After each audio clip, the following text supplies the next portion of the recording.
بسم الله الرحمن الرحیم.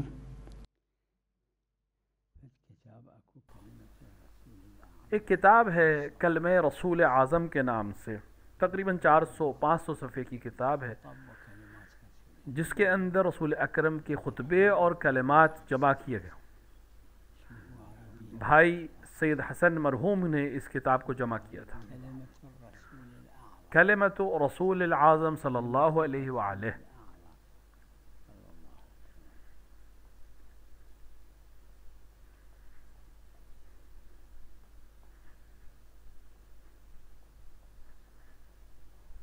نعم نعم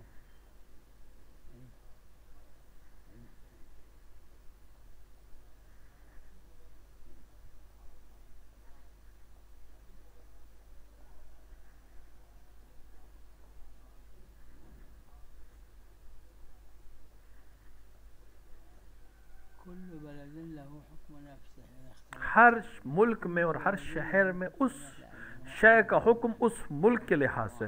مثلا اگر کسی ملک میں کوئی چیز آلات قمار میں شمار ہوتی ہے تو وہ وہاں حرام ہے، اگر کسی دوسرے ملک میں اس کو قمار میں، جوئے میں حساب نہیں کرتے ہیں عرف میں، تو وہاں حرام نہیں ہے۔ البتہ جیسے فقہا نے ذکر کیا ربا میں بھی، ربا معاملات میں ہے،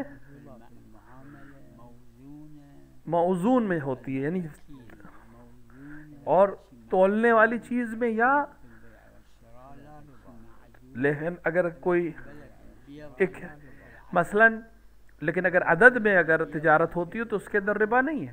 اب اگر کسی شہر میں کوئی شے تول کے بکتی ہو تو پھر وہاں اگر اس کے کم اور زیادہ کیا جائے گا تو وہ ربا ہے، لیکن اگر وہ عدد میں بکتی ہو تو نہیں ہو۔ اگر اس کا برعکس ہو جائے، مثلا وہی شے کسی دوسرے شہر پہ عدد سے بکتی ہو تو پھر وہاں پر یہ اس میں کم زیادہ کرنے میں ربا نہیں ہوگی۔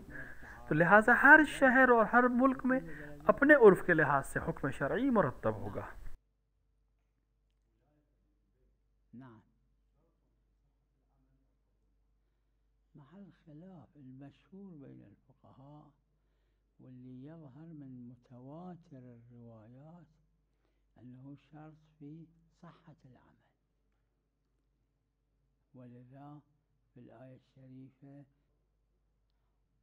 شوفوا في تفسير روايات عديدة أكو سلام عليكم ورحمة الله، شنو إلى ما عملوا من عمل فجعلناه هباء منثورا. شو التفسير؟ الأئمة عليهم السلام فسروا بما ليس عملوا. اصل یہ ہے کہ ہر عمل کی قبولیت کے لیے ولایت شرط ہے قبولیت کی، یعنی اگر ایک انسان نے بغیر ولایت کے عمل کیا تو قابل قبول نہیں۔ ہاں اگر اس نے تمام عمر عمل کیا لیکن آخر عمر میں جا کے ولایت کو قبول کر لیا تو وہ عمل قابل قبول ہو جائیں گے۔ ولكن الظاهر أنه غير مشهور.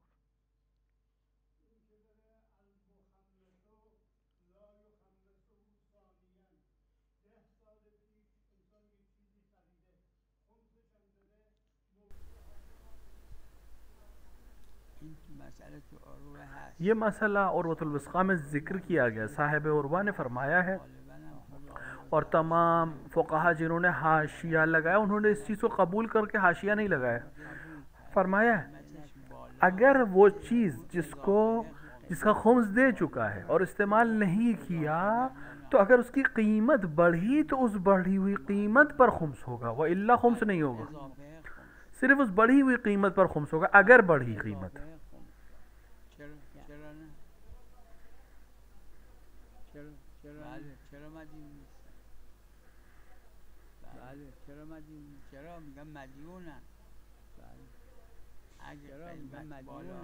دیکھیں اگر کوئی بھی چیز خریدی اس نے، اس کا خمس دے دیا، اب وہ رکھی رہی اور اس کی قیمت بڑھ گئی تو اس بڑھی ہوئی قیمت کے اوپر خمس ہے۔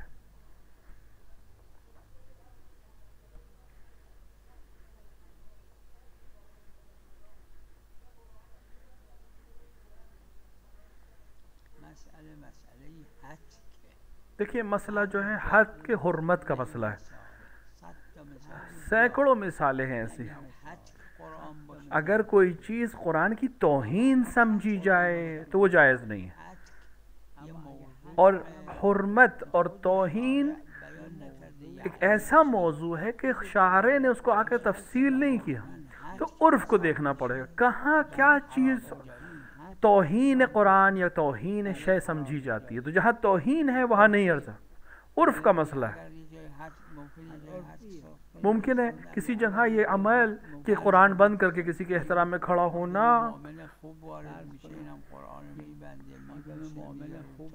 مثلا آیا کوئی انسان اس نے قرآن کو بند کیا، اس کو چوما رکھ دیا اور اس کے احترام میں، مومن کے احترام میں کھڑا ہوا، شاید لوگ اس کو حق کی حرکت نہ سمجھے، لہٰذا اور ایک برعکس کسی ظالم کے لیے کھڑا ہو ایسا کر کے تو لوگ اس کو حرمت سمجھے. تقیہ ایک الگ مورد ہے، اس کے حکم دوسرا ہو جاتا ہے.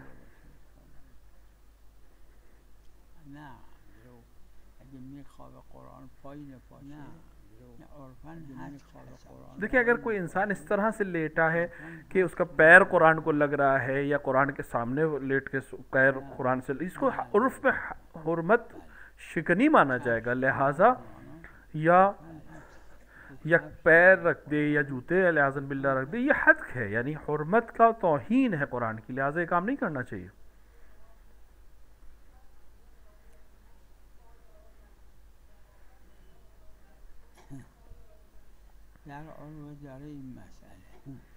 اگر این سلام به یکی تا ستا کرد، اگر این سلام به یکی تا ستا کرد، اما اگر سلام عمومی کرد انجان سلام علیکم. دیکھیے عربے میں ہے موجود یہ مسئلہ کہ اگر ایک انسان ہے جس نے دو تین لوگ بیٹھے ہوں، اس نے دو تین لوگوں کو سلام کیا تو جس کو سلام کیا اس کو اوپر جواب دینا واجب ہے. لیکن اگر ایک دفعہ کسی مجلس میں داخل ہوا، ایک مجمع میں داخل ہوا، اس نے ایک عمومی سلام کیا، کہا سلام علیکم، 50 لوگ بیٹھے، ان میں سے کسی ایک نے بھی جواب دے دیا تو کافی ہے، واجب کفائی ہے. ہاں اگر کسی نے جواب نہیں دیا تو سب کے سب گناہ گار ہیں.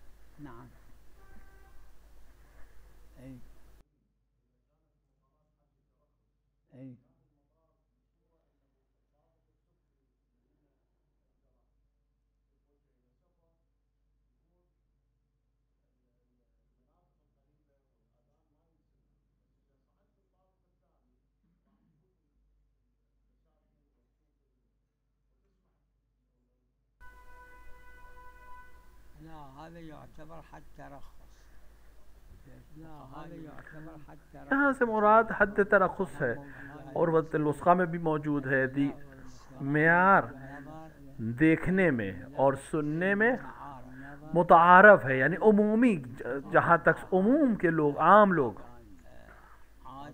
یعنی ایک ایسی جگہ پر جو زمینی ہو سطح، یعنی اگر کوئی دوسرے طبقے پہ ہے یا تیسرے طبقے پہ اس کو آواز سنائی دے رہی وہ کافی نہیں ہے، نیچے کے لوگوں کو سنائی دے رہی ہے نہیں، یہاں پہ عمومی مراد ہے.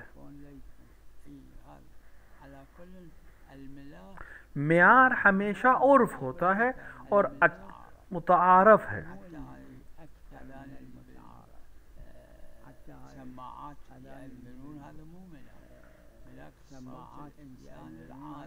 مراد جو ہے وہ ایک عام انسان کی آواز کا سننا اور دیکھنا ہے.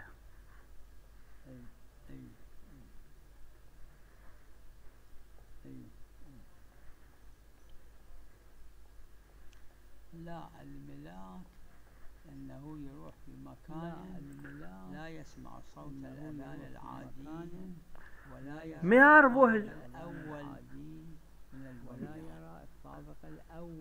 معیار جو ہے وہ سطح عام ہے، یہاں سے عام لوگوں کو دکھائی اور سنائی نہ دے اذان، وہ حد ترخص ہے.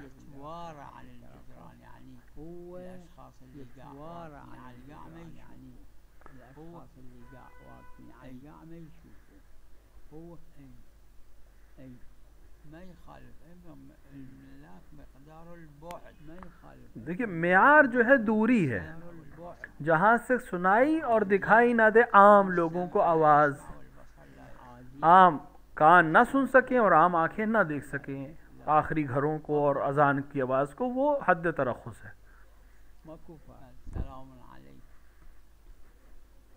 سلام علیکم. بله.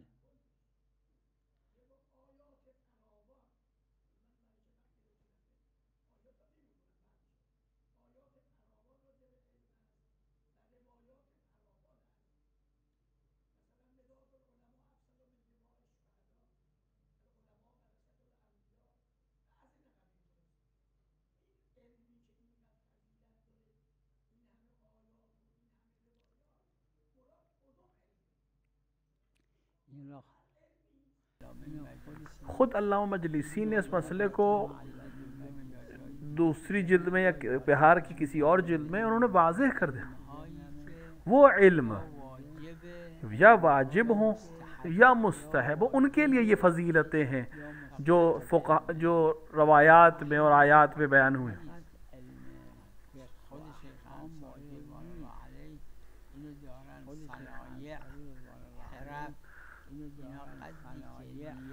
دیکھیں سنت مثلا یہ سب واجبات کفایہ میں سے، اس کو جاننا، اس کو پڑھنا، اس کو سکھانا بھی جو ہر دن ہر روزمرہ کی انسانوں کی زندگی کے لیے جو اہمیت رکھتے ہیں، علم سنت ہو یا علم ہو، جو بھی انسان کی اور سماج کی ضرورت میں سے ہے وہ سب واجبات کفایہ میں. مثلا آپ فرض کریں مثلا شہر میں 5 نونوائی کی ضرورت ہے، مثلا روٹی پکانے والے، اور وہاں 4 ہوں، ایک کم ہے، تو اب 5واں نونوا ہونا یا تندور کا ہونا واجب کفایہ. تو اگر کسی نے آ کے 5واں بن گیا تو سب پر ساقط، ورنہ سب پہ واجب ہے. اور یہ تمام چیزیں اسی طرح سے، میں نے صرف مثال دی ہے.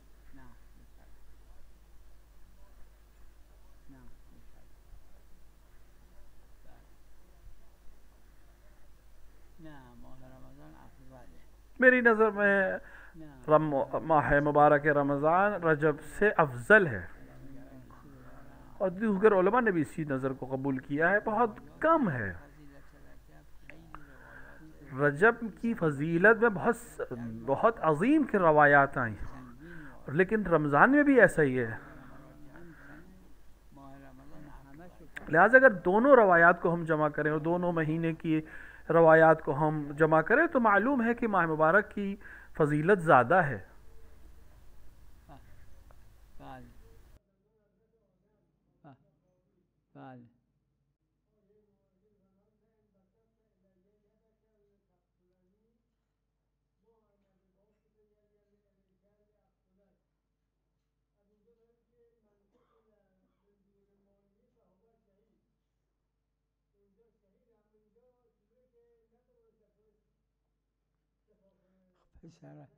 پسر حضرت آدم کے نبی نہیں، مشرع نہیں. دیکھیں جناب آدم کا بیٹا نبی تو نہیں ہے،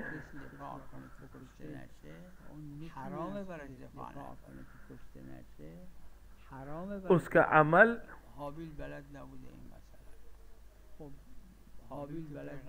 حابیل شاید نہ رکھتے ہوں علم کسی چیز کا، تو حابیل پیغمبر نہیں ہے، نبی نہیں ہے، ان کا عمل حجت نہیں ہے، نہ حابیل کا عمل نہ قابیل کا عمل.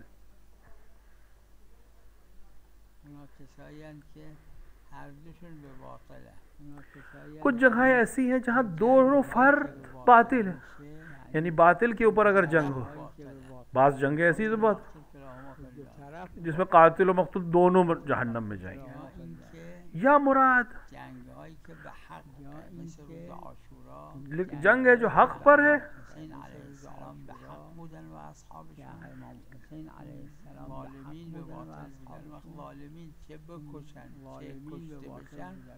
دو طرح کی چیزیں. ایک اگر ناحق جنگ ہے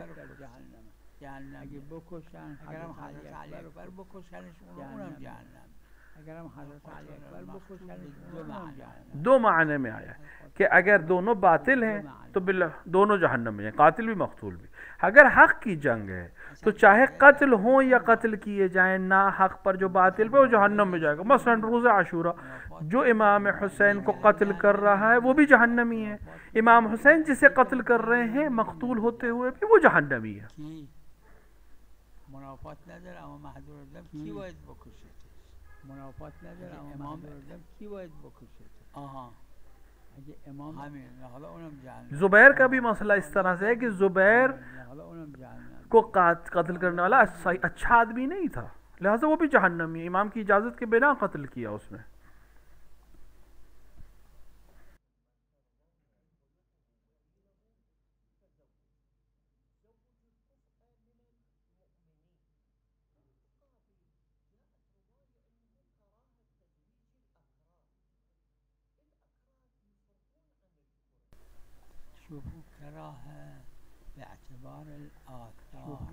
دیکھیے یہاں پر جو کراہت ہے وہ نتائج کے آثار کی وجہ سے ہے.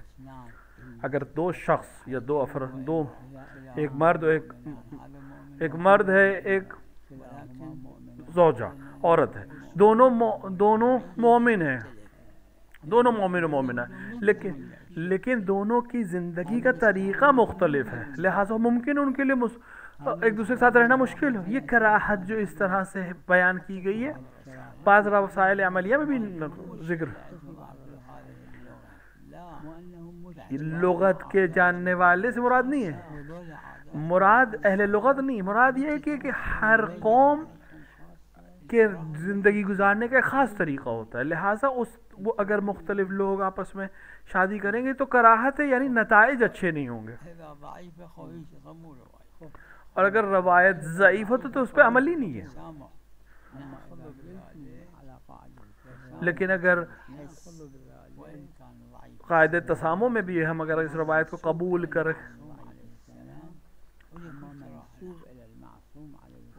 تو بھی وہ کراہت پہ دلیل ہے.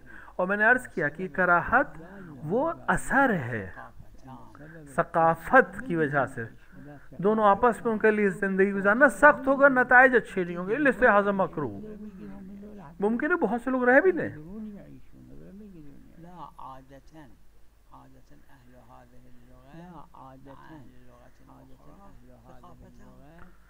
بس عادتاً عام طور سے اس ایک زبان کے جاننے والے اور دوسری زبان کے جاننے والوں کی ثقافت الگ ہوتی ہے، تہذیب الگ ہوتی ہے، لہٰذا ممکن ہے کہ نتائج اچھے نہ ہوں، لہٰذا کراہت.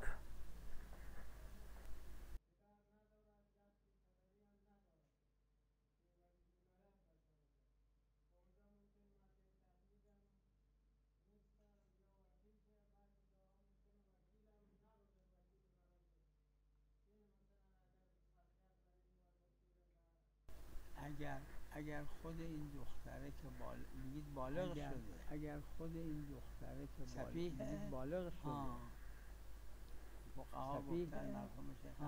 شیخ انصاری مرحوم اور دیگر فقہا نے باپ کی ولایت کے سلسلے میں ولایت اگر باپ کے پاس باپ نہ ہو اور دادا نہ ہو تو پھر فقیہ جامع شرائط کے پاس ولایت جائے گی، اور اگر فقیہ جامع شرائط تک نہیں پہنچ سکتے یا اس تک دسترس نہ ہو تو پھر عموم مومنین کے پاس ہی ولایت جائے گی.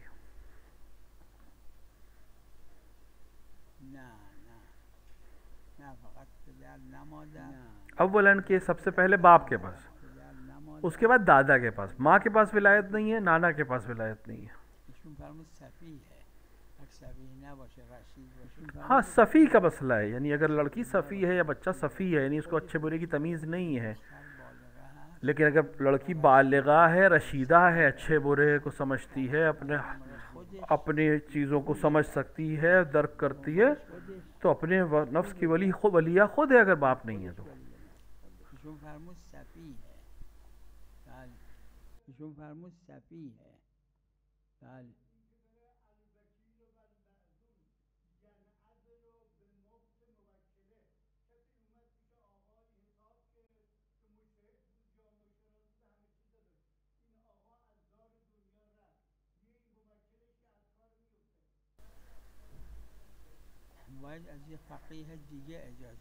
اگر ایسا معاملہ ہو تو پھر جب فقیہ اس دنیا سے چلا گیا، عروہ میں ہے یہ مسئلہ، اور عروہ کی شرح میں اس کی بحث ہوئی. ایک فقیہ جامع شرائط متولی کسی کو متولی بنائے تو اس کے مرنے سے اس کا متولیت ختم نہیں. اور ایک دفعہ کہے کہ نہیں جب تک میں مجتہد ہوں تب تک تم ولی ہو یا متولی ہو.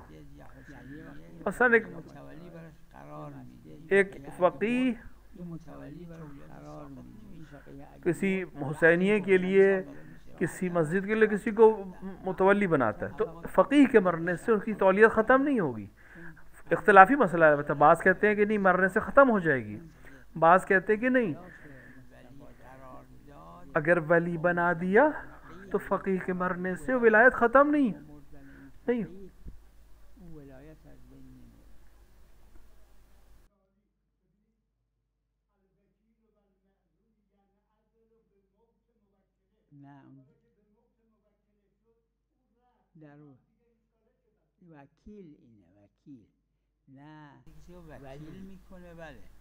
دیکھیں وکیل اور ولایت دونوں میں فرق ہے.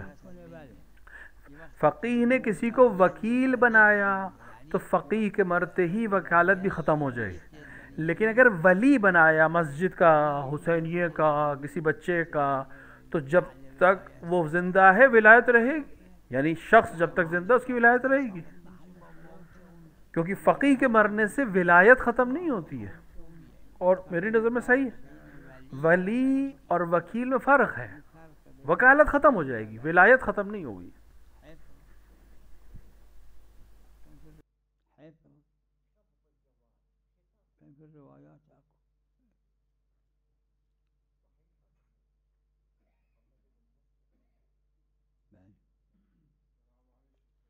وعلیکم السلام.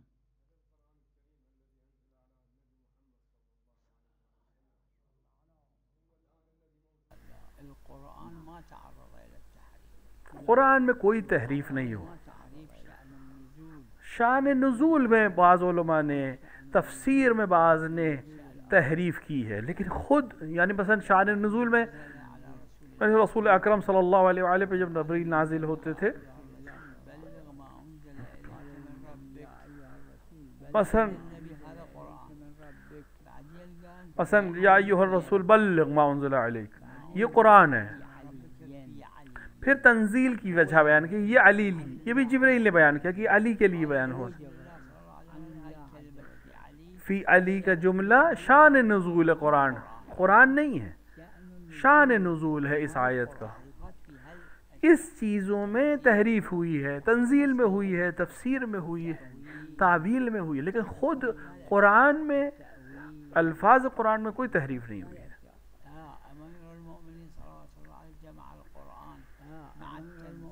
امیر المومنین علیہ الصلوۃ والسلام نے جو قرآن جمع کیا تھا وہ تعویل اور تفصیل اور تنزیل کے ساتھ تھا, لہٰذا جماعت نے قبول نہیں کیا کیونکہ ان کی مصلحت کے لیے نہیں تھا, ان میں فائدہ نہیں تھا اس میں. لیکن جو آج قرآن ہمارے ہاتھ میں ہے, جو آج ہمارے پاس قرآن ہے, اس میں کوئی کم اور زیادہ نہیں ہوا ہے. قرآن محفوظ ہے تحریف سے.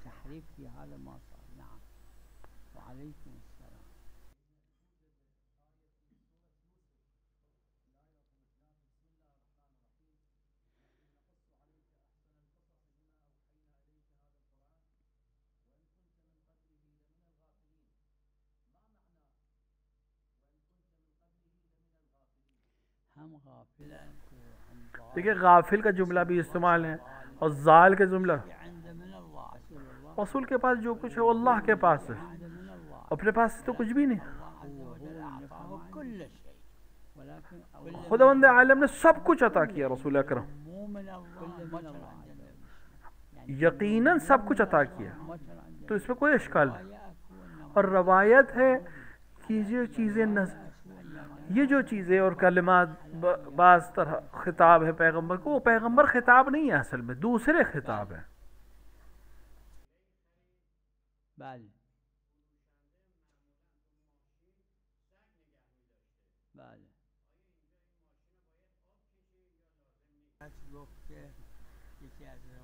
روایت میں ہے کہ استصحاب کی روایت میں کہ غیر مسلمان نے لباس کو رنگ لگایا,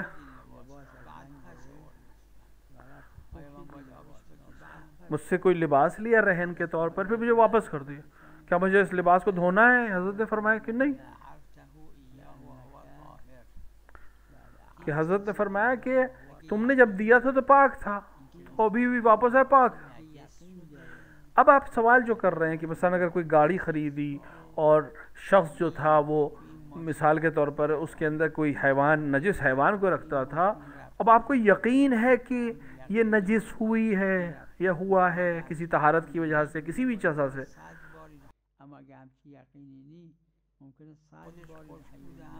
ممکن ہے آپ کو یقین نہیں ہے کہ ہو سکتا ہے کہ ہمیشہ گاڑی سوکھی رہی ہو یا جانور سوکھا رہا ہو، یقین اگر نہیں ہے تو حکم استصحاب یہ کہ یہ پاک ہے، کیونکہ دو چیزیں شرط ہیں، رطوبت بھی ہو اور سرایت بھی ہو۔ اگر شک ہو جائے گا تو اصل استصحاب طہارت ہے، لہٰذا جب تک یقین نہ ہو ہر چیز پاک ہے۔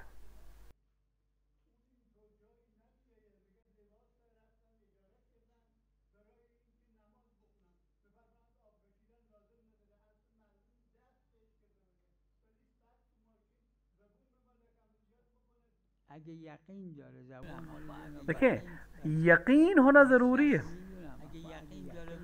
اگر شخص کو یقین ہے کہ اس کو حیوان نے چھوا ہے، یعنی نجس حیوان نے چاٹا ہے یا نجس کیا ہے، رطوبت یہاں تک آئی ہے، تو ہاں اس کے اوپر واجب ہے کہ تطہیر کرے، لیکن جس کو یقین نہیں اس پر واجب نہیں ہے۔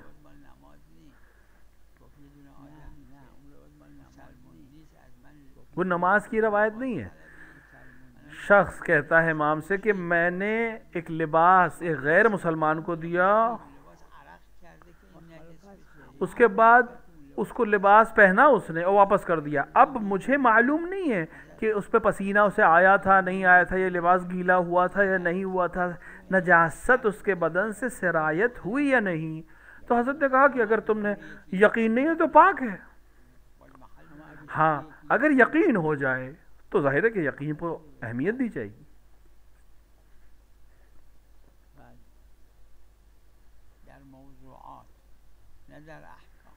احکام میں نہیں، موضوعات میں عرف معتبر ہے۔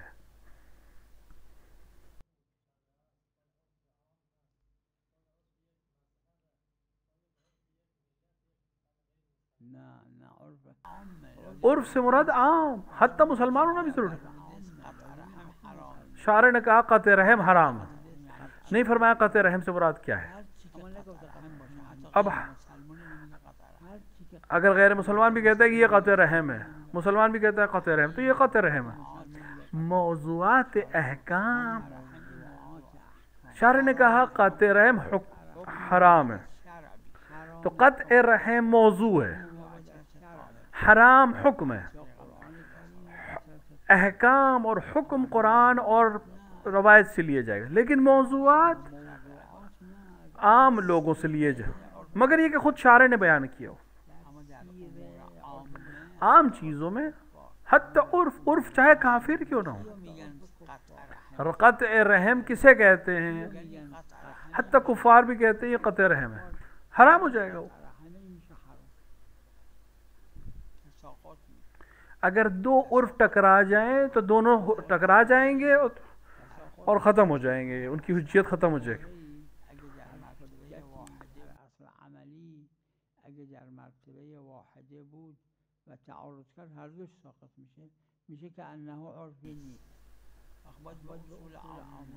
اگر دونوں عرف ٹکرا جائیں تو پھر اصول عامہ کی طرف لوٹیں گے۔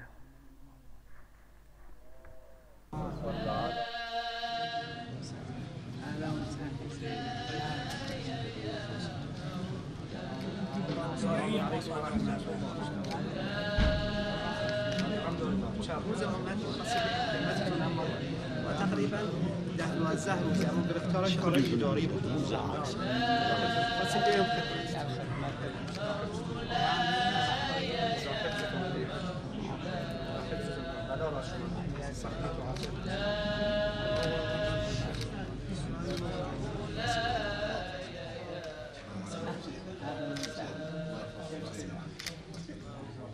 السلام عليكم.